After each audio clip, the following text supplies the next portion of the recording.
Hello plus one class, welcome to numerical session. जैसे कि आप सबने बोला था कि सर न्यूमेरिकल्स में थोड़ी सी प्रॉब्लम आ रही है, तो ये special video just for numericals. इसमें हम nearly 7 to 8 numericals cover up करेंगे, जिसमें मैं आपको हर तरह का न्यूमेरिकल करवाऊंगा जो कि स्ट्रक्चरल मैटर से जुड़ा है, ठीक है। और इसमें जो भी फॉर्मूलाज आएंगे उसको कैसे इम्प्लीमेंट करना है, इस क्वेश्चन में कैसे इम्प्लीमेंट करना है और कैसे आ सकता है क्वेश्चन, मैं आपको वो भी बताऊंगा, ठीक है। तो इसके साथ आपके सारे न्यूमेरिकल डाउट्स ऑलमोस्ट क्लियर हो जाएंगे, ठीक है। फिर जब बाद में आप जब करोगे तो आपको डाउट आएगा तो मेरे से पूछ लेना, ठीक है। देखो ये पहला क्वेश्चन आप लोग प्रेडिक्ट करो, ये कहां से है। Calculate the energy associated with the first orbit of helium positive, what is the radius of this orbit. तो ये जो हमें गिवन है ये कहां से है, या आप इमिशन स्पेक्ट्रम से बोल सकते हो, लेकिन इमिशन स्पेक्ट्रम में हमारे पास z का फॉर्मूला नहीं था, है ना। मतलब कि जो ऊपर हम z से मल्टीप्लाई करते थे एनर्जी में, लैम्डा वेवलेंथ निकालते थे। मैं आपको दोनों चीजें बता रहा हूं, कंफ्यूज नहीं होने। देखो वहां पे लैम्डा इक्वल टू, तो ये रिडबर्ग वाला फॉर्मूला है, इसमें तो n1 n2 मतलब देखते हैं हीलियम पॉजिटिव है तो हो सकता है इमिशन का क्वेश्चन हो, इमिशन का क्वेश्चन नहीं है ना। तो फिर क्वेश्चन किसका है, एनर्जी। एनर्जी आप लोगों ने कहां देखी, आप लोगों सबको मैं जो कॉल्स की थी उसमें यही मैंने देखा कि आप लोगों को ये नहीं पता लग रहा न्यूमेरिकल्स किस कैटेगरी में से आता है ना। तो वही कैटेगरी देखो कैसे पता करते हैं, निकालना है। सबसे पहले ये देखो आपको निकालना है, calculate the energy associated with the first orbit of helium positive. मतलब कि वो कहता है हीलियम का जो पहला ऑर्बिटल है, ठीक है, उसमें कितनी एनर्जी होगी, ठीक है, किसकी, इलेक्ट्रॉन की। ऑर्बिट की एनर्जी मतलब इलेक्ट्रॉन की एनर्जी, ठीक है। तो एनर्जी का फॉर्मूला क्या है, E equals to energy of nth orbit is given by Bohr's का फॉर्मूला माइनस, सबसे पहले माइनस साइन लगाना है, माइनस 2.18 इनटू 10 की power minus 18 into z square upon n square. ये फॉर्मूला हमारे पास, इसके यूनिट्स क्या होते हैं, जूल पर एटम, ठीक है। तो इसमें बच्चे क्या करना है, हीलियम है, अलग से लिखा मैंने हीलियम का atomic number Z equals to 2, ठीक है। और उसने फर्स्ट ऑर्डर बोला तो n की वैल्यू होगी 1, दो वैल्यूज अलग से लिखी, यहां पर कंफ्यूजन किस चीज की है, ठीक है। इसको पुट करो, क्या आ गया, En equals to minus 2.18 into 10 की पावर माइनस 18, Z कितना हमारे पास 2 का स्क्वायर 4 और नीचे 1 का स्क्वायर 1, ठीक है। तो ये वैल्यू 4 से मल्टीप्लाई हो जाएगी, हमारा आंसर आ जाएगा 218 या 2.18 इनटू 4 कितना होता है, 4 2 18, 18 4 सा 72, कितना आ गया 8.72, ठीक है। 8.72 माइनस है लगाना फॉर्मूला इनटू 10 की पावर माइनस 18 जूल पर एटम। तो ये हमारा फर्स्ट पार्ट हो चुका है, energy associated with the first orbit of helium positive. इसके साथ और क्वेश्चन कैसे आ सकता है ना, हो सकता था वो लिथियम की एनर्जी पूछ लेता, तो सिर्फ और सिर्फ कहां पर पड़ता Z पे, Z कितना आ जाता 3, तो फिर यहां पे मैं क्या करता 3 का स्क्वायर 9 को इससे मल्टीप्लाई करता है, ठीक है। तो ये क्वेश्चन ऐसे करना है, इसका फर्स्ट पार्ट, इसको आप वीडियो पॉज करके नोट डाउन कर लो, ठीक है।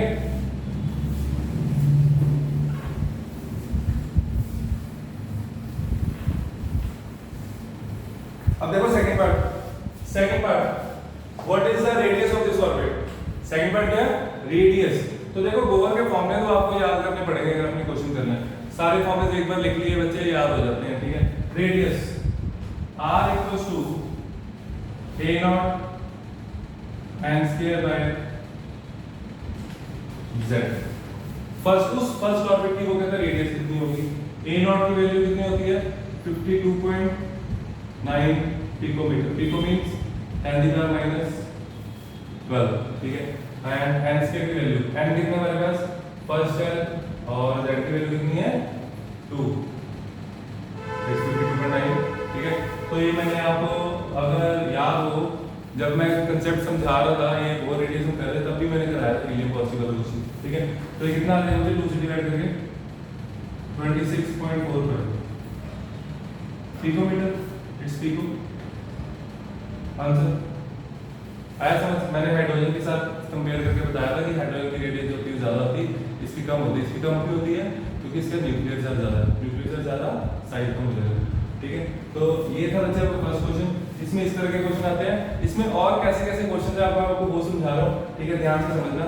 हमारे 3 से 4 क्वेश्चन यहीं पे कवर हो जाएंगे। देखो ये फॉर्मूला हमारे पास हो सकता है, वो कहे कि हीलियम पॉजिटिव और हाइड्रोजन पॉजिटिव, हाइड्रोजन, इनकी रेडियस निकालो और उनकी रेशियो निकालो, रेडियस ऑफ हाइड्रोजन। ऐसे क्वेश्चन में कभी भी कैलकुलेशन नहीं करते, रेशियो वाले क्वेश्चन में कभी भी कैलकुलेशन नहीं करते, कैंसिल करते हैं सब कुछ। ठीक है, लास्ट स्टेप तक लेके जाते हैं कैलकुलेशंस। याद रखना मेरी बात, ठीक है, कैलकुलेशन हमेशा लास्ट स्टेप तक लेके जाना, आपको उसका फायदा समझ आएगा। देखो RH2 A0, no need to put values A0 first, this Z1, radius of helium positive. ठीक है, मैं यहाँ पे n नहीं लिख रहा हूँ, n मैं उधर कर दूँ। ठीक है, रेडियस ऑफ हीलियम, या आप इसको बच्चे पूरी ब्रैकेट में भी लिख सकते हो। ठीक है, तो ये क्या आएगा A0, n की वैल्यू 1, z की वैल्यू 2। तो वैल्यू पुट करूँ, कैलकुलेट करूँ, क्यों नहीं कर रहा? तो इसकी और इसकी रेशियो निकालने के, इसको ऊपर रखो, RH2 को ऊपर रखो, सॉरी R हीलियम को ऊपर रखो और R हाइड्रोजन को नीचे रखो। H2 लिख लो, यहाँ पे H लिख लो, हाइड्रोजन लिखो, हाइड्रोजन H2 मत लिखो। ठीक है, क्योंकि हाइड्रोजन एटम की रेडियस है। ठीक है, इक्वल्स टू A0, A0 बचा अपॉन A0 by 2, 2 आ जाएगा ऊपर। This clearly shows that radius of helium atom is twice of radius of hydrogen atom। तो ऐसे क्वेश्चन प्रूव करने में आते हैं, आपको पता है, आपने देखे होंगे। ठीक है, तो ये क्वेश्चन ऐसे करते हैं, जब भी दो चीजें कंपेयर करनी हो तो रेशियो ले लो। ठीक है, अब मैं आपको नेक्स्ट कैटेगरीज करवाता हूँ। ठीक है, उसमें हमारे वेवलेंथ, फ्रीक्वेंसी, ठीक है, वो कवर होएगा, फोटोइलेक्ट्रिक इफेक्ट कवर होगा। ठीक है, सारे टॉपिक्स 1 बाय 1 करते हैं।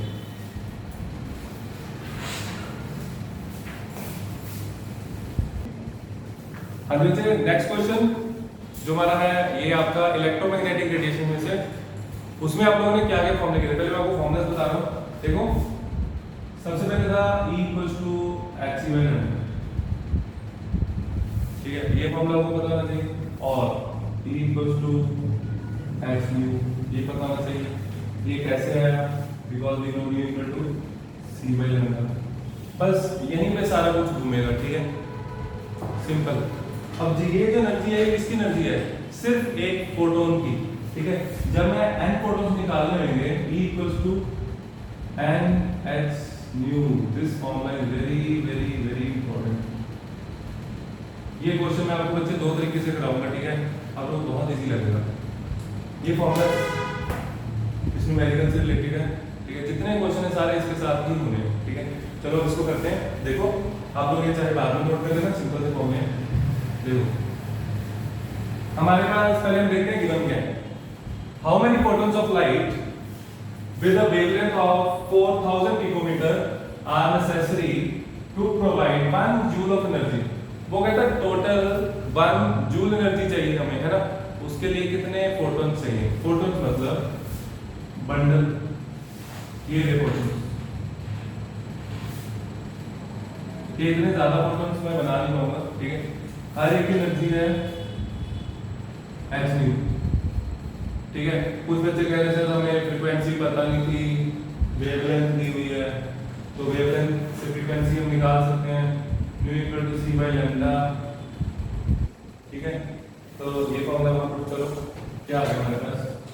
E equals to energy of 1 photon, energy of 1 photon, E equals to hc/λ। Planck constant की वैल्यू आपको याद करनी है। ठीक है, 6.626 into 10⁻34 into कैलकुलेशन का ध्यान रखना है, यूनिट्स का ध्यान रखना है, तब जाके न्यूमेरिकल सही होते हैं। C आपको पता होना चाहिए 3 into 10⁸। ठीक है, उसके बाद आती है वेवलेंथ। वेवलेंथ दी हुई है 4000 into 10⁻⁻12। यूनिट्स पुट करो। ठीक है, यहाँ से एनर्जी आ रही है हमारे पास, ये हम उड़ा देते हैं, है ना? 3/4 ये आ जाएगा आपके पास 4.97 इंटू 10⁻⁻17 एनर्जी है तो जूल में आएगी। क्लियर? 4.97 10⁻⁻17 ठीक है बच्चे। तो ये सीधा एनर्जी आ गई हमारे पास। ये कितने कितने फोटॉन्स की एनर्जी है? एक फोटॉन की, है ना। वो कहता है हमें कितने फोटॉन्स चाहिए ताकि हम 1 जूल एनर्जी प्रोड्यूस कर सकें। तो simple unity method 4.97 into 10⁻⁻17 joule energy produce करता है एक फोटॉन। हमें 1 जूल एनर्जी चाहिए। 1 डिवाइडेड बाय 4.97 इंटू 10⁻⁻17 कितना आया? ये ऊपर चला जाएगा 10⁻⁻, प्लस में चला जाएगा 2.01 10⁻16 2.01। और ये कैलकुलेशन कोई ज्यादा टफ नहीं है। देखो इसको ये ऊपर ले जाओ पावर 10⁻17, इधर क्या बचा? 1/4 देखो 1 में अप्रोक्सीमेटली 5 है ना। तो अगर मैं यहाँ पे 1/5 पे लिखता हूँ तो मेरे पास 0.2 आंसर आ रहा है। तो यही आंसर 2 इंटू 10⁻16 और यूनिट्स क्या आएंगे? नो यूनिट्स, फोटोन है, नंबर है। ठीक है, तो ये वो मेथड था जो बुक में दिया हुआ है। ठीक है, मैं आपको एक और शॉर्टकट कराता हूँ इसका। ये नोट कर लेना, ये मेथड भी नोट कर लो।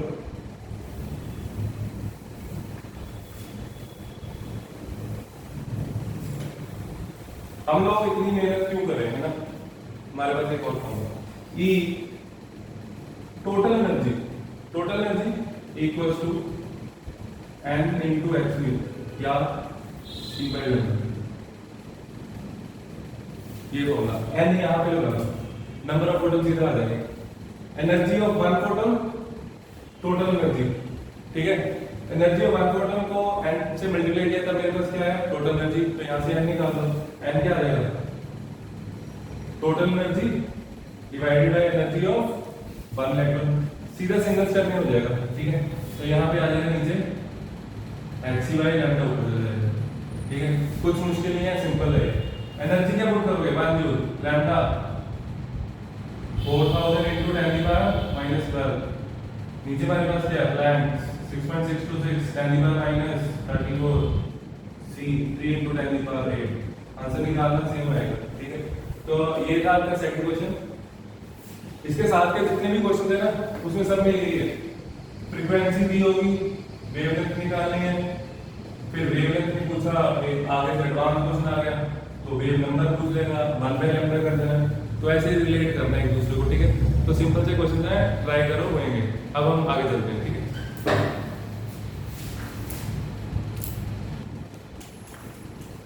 हाँ जी बच्चे, नेक्स्ट क्वेश्चन नंबर 3।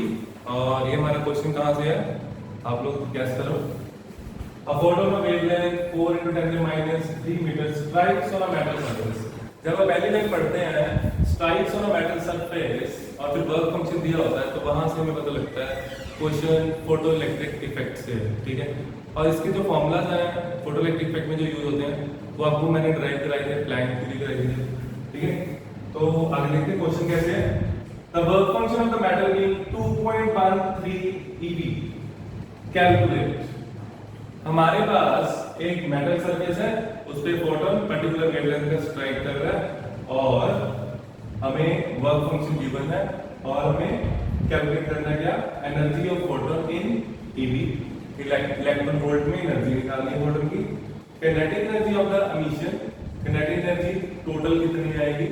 ठीक है, उसके बाद velocity of the photo electron emitted, जो इलेक्ट्रॉन बाहर निकला।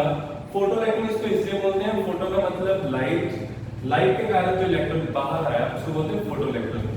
क्लियर? आई होप आपको क्वेश्चन क्लियर हो गया होगा ना। अब आप बच्चे इस क्वेश्चन को खुद एक बार ट्राई जरूर करो। ठीक है, फिर सॉल्यूशन देखना जो मैं अभी कराने जा रहा हूँ। ठीक है, तो अगर आपने ट्राई कर लिया है तो वेरी गुड। अगर आप सीधा करना चाहते हैं, समझना चाहते हैं, उसके बाद आप प्रैक्टिस कर लेना, वो भी ठीक है। तो एक बार समझ लो। देखो हमें बच्चे गिवन क्या है? हमें वेवलेंथ गिवन है, that is 4 into 10⁻⁻7 4 into 10⁻⁻7 metre. Clear. और वर्क फंक्शन दिया हुआ, वर्क फंक्शन को फाइव से भी डिनोट करते हैं।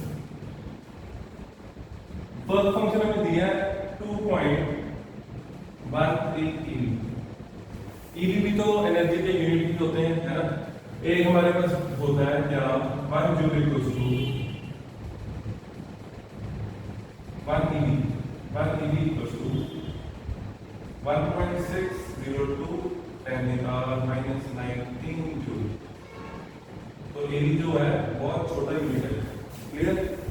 और ये आपको बच्चे गिवन भी है, क्वेश्चन में गिवन है, लेकिन ये छोटी सी चीज आपको याद रखनी चाहिए। इलेक्ट्रॉन वोल्ट ये कैसे है वैल्यू, एक इलेक्ट्रॉन में चार्ज कितना होता है, इतना। जब हम 1 वोल्ट दें इलेक्ट्रॉन को, ठीक है, और उसको मूव करवाएं तो ये 1 इलेक्ट्रॉन वोल्ट में चार्ज कितना होता है, इतना ही आएगा ना। ये इलेक्ट्रॉन वोल्ट, इसकी वैल्यू 1, इसकी वैल्यू 1, तो वैल्यू यही है, ठीक है। तो सिंपल सा फॉर्मूला कुछ है नहीं इसमें। और अब देखो हमने सबसे पहले क्या निकाला, सबसे पहले हमने निकाला है द एनर्जी ऑफ फोटोन। फिर से फोटोन आया, तो energy of photon equals to E equals to hc/λ, E equal to hc/λ, clear.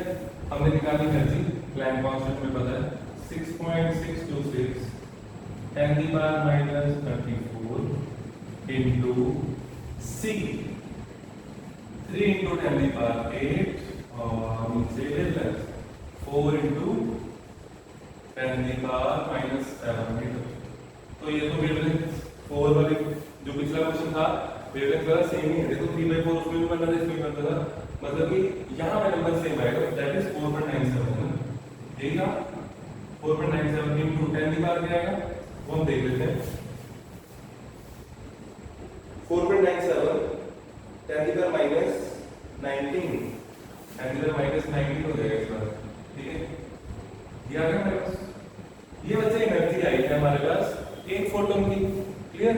यहाँ पे हमने एक फोटोन की निकाली ना, एक वेवलेंथ एक फोटोन की फोटो की ना वहां पे, तो एक फोटोन की एनर्जी हमारे पास आ गई। लेकिन वो कहता एनर्जी निकाल लो eV में, इलेक्ट्रॉन वोल्ट, नो प्रॉब्लम। ये रहा रिलेशन 1.6, मैं सिंपल यूनिट मेथड से करा रहा हूं, वैसे सिंपल इसको डिवाइड करोगे आंसर आ जाएगा। कैसे है मैं समझा रहा हूं। 1.602 into 10⁻⁻19 जूल, इतनी एनर्जी होती है एक इलेक्ट्रॉन वोल्ट में। बहुत कम एनर्जी है, बहुत कम एनर्जी है, राइट। हमें ये देखना है इतनी जूल में कितने इलेक्ट्रॉन वोल्ट हो गए। 1 जूल में कितने, 1 eV डिवाइडेड बाय 1.602 10⁻⁻19, ठीक है। और उसके बाद 4.97 10⁻⁻19 में बच्चे मैं दोबारा नहीं लिख रहा, एक मल्टीप्लाई कर रहा हूं। आप लोगों को पता है कि दोबारा लिखकर मल्टीप्लाई करते हुए कर लेना। 4.97 10⁻⁻19, तो पावर तो कैंसिल हो गई। 16 into 3 48, तो 3 के आसपास आंसर आ रहा है हमारा। Let's check the right answer is 3.10 eV। तो ये था हमारा फर्स्ट पार्ट। ये क्वेश्चन एनसीईआरटी में देखोगे ना, इतना बड़ा क्वेश्चन लगा कि पता नहीं क्या आ गया, बच्चा कंफ्यूज, ठीक है। तो कंफ्यूज क्यों होना, स्टेप बाय स्टेप उसको अटेम्प्ट करने की कोशिश करो, ठीक है। अपने आप देखते देखते आप लोग कोशिश कर पाओगे, जितना मर्जी लेंथी हो। लेंथी क्वेश्चंस ज्यादा आसान होते हैं, ठीक है, बात याद रखना। अब देखो फर्स्ट पार्ट हो गया हमारे पास, एनर्जी आ गई eV में, याद रखना 3.1, ठीक है। उसके बाद हम आगे चलते हैं काइनेटिक एनर्जी की तरफ।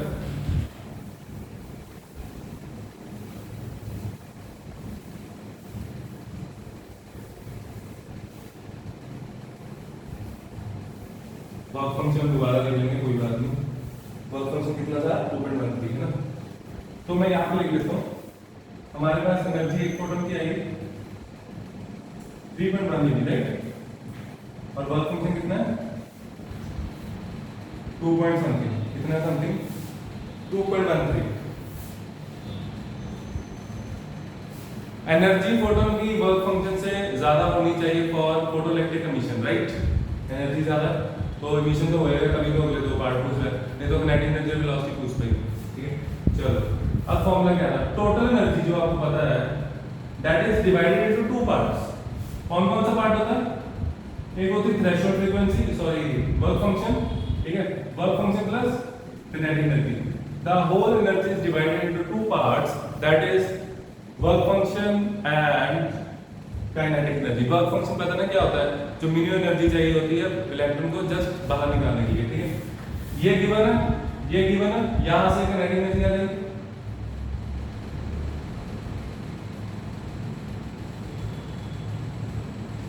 क्या आ गया? 3.1 माइनस, यहाँ पे 0 लिखना जरूरी नहीं होता है ना, लेकिन अगर सिग्निफिकेंट फिगर का क्वेश्चन कर लो तब लिखना है, ठीक है. तो माइनस 2.13 इक्वल्स टू 0.97. ये किनेटिक एनर्जी भी हमने ईवी में निकाल दी है, तो इसको जूल में करना पड़ेगा क्योंकि हमें थर्ड स्टेप में वेलोसिटी निकालनी है. वेलोसिटी मीटर पर सेकंड में यूनिट चेंज करने पड़ेंगे, ऐसे यूनिट्स में कन्वर्ट करना पड़ेगा. ये मेरा सेकंड पार्ट हो गया बच्चे, इसको नोट कर लो. कर लो, मैं रुक रहा हूं 1 मिनट.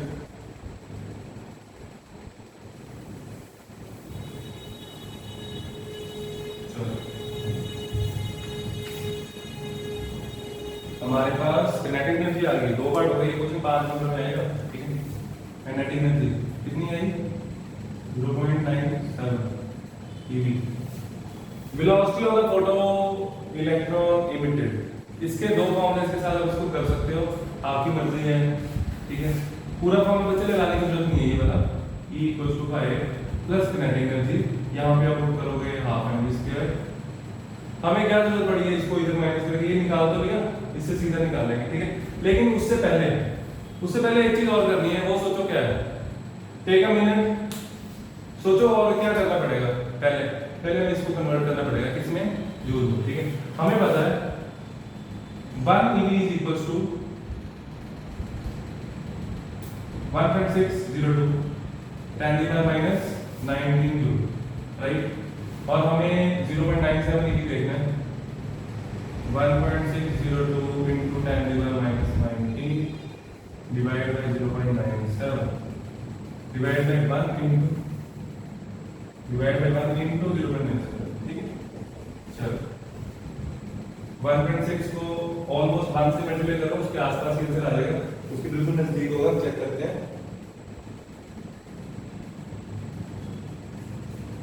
जिसने सीधा किया हुआ तो कोई दिक्कत नहीं है. हम इसको आप लोग 1.55 ऐसे कुछ आएगा, ठीक है. इसको मल्टीप्लाई करके देखिएगा. अब अगला स्टेप क्या करना है? मैं मल्टीप्लाई करके देख लेता हूँ, कोई बात नहीं.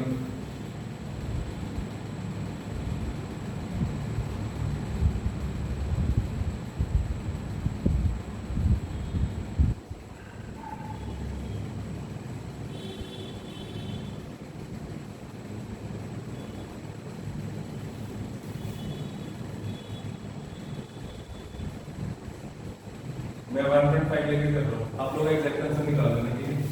1.5 into 10⁻⁹ क्लियर. हो सकता है ये थोड़ा सा वेरी करे, 1.45 वैसा कुछ हो सकता है, नो प्रॉब्लम, ठीक है. जो ये आपके बच्चे किनेटिक एनर्जी, तो अब बचा क्या? अब रूट लेना तो आना चाहिए ना. Kinetic energy equals to half mv². Mass of electron पता है, ठीक है. किनेटिक एनर्जी पता है 1.5 into 10 में सिंपल फॉर्म में ड्राइव कर सकते हो. 2 टाइम्स किनेटिक एनर्जी, 2 मल्टीप्लाई हो गया, m से डिवाइड कर दो v². v क्या आ गया? v equals to 2 kinetic energy divide by m का रूट. इसका आंसर निकालना, मेरे को भेजना, ठीक है, करके. इसका आंसर आएगा आपका 5.84 10⁵. 5.84 10⁵ मीटर पर सेकंड. तो ये क्वेश्चन था. समझने में जरूर टाइम लगा इस क्वेश्चन को, थोड़ा लेंथी क्वेश्चन था, लेकिन इस क्वेश्चन में काफी क्वेश्चंस क्लियर होते हैं, ठीक है. और कैसे आता है इसका फोटोइलेक्ट्रिक इफेक्ट का क्वेश्चन, और कैसे आता है देखो. ये सारा नोट कर लेना.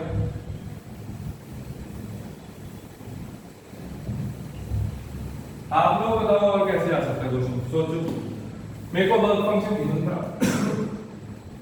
हो सकता है वर्क फंक्शन ना गिवन हो, फिर क्या गिवन होगा? थ्रेशोल्ड फ्रीक्वेंसी गिवन होगी, है ना. और उसकी वेवलेंथ गिवन है, इस केस में हो सकता है फ्रीक्वेंसी गिवन हो. तो अगर थ्रेशोल्ड फ्रीक्वेंसी गिवन है तो यहाँ से वर्क फंक्शन निकालना कितना मुश्किल है। ये बच्चे ये स्टेप हम खुद भी कर सकते हैं, ठीक है। तो टोटल एनर्जी डिवाइड होती है 5 प्लस किनेटिक एनर्जी। मान लो इसकी भी फ्रीक्वेंसी गिवन है, इसकी भी गिवन है h न्यू नॉट, जो मर्जी निकालते हो। तो बेसिकली एक ही फॉर्मूला यूज होना है, वो है ये। क्लियर? तो ये था आपका फोटोइलेक्ट्रिक इफेक्ट का क्वेश्चंस। इसके बाद हम अभी नेक्स्ट क्वेश्चन करते हैं, ठीक है।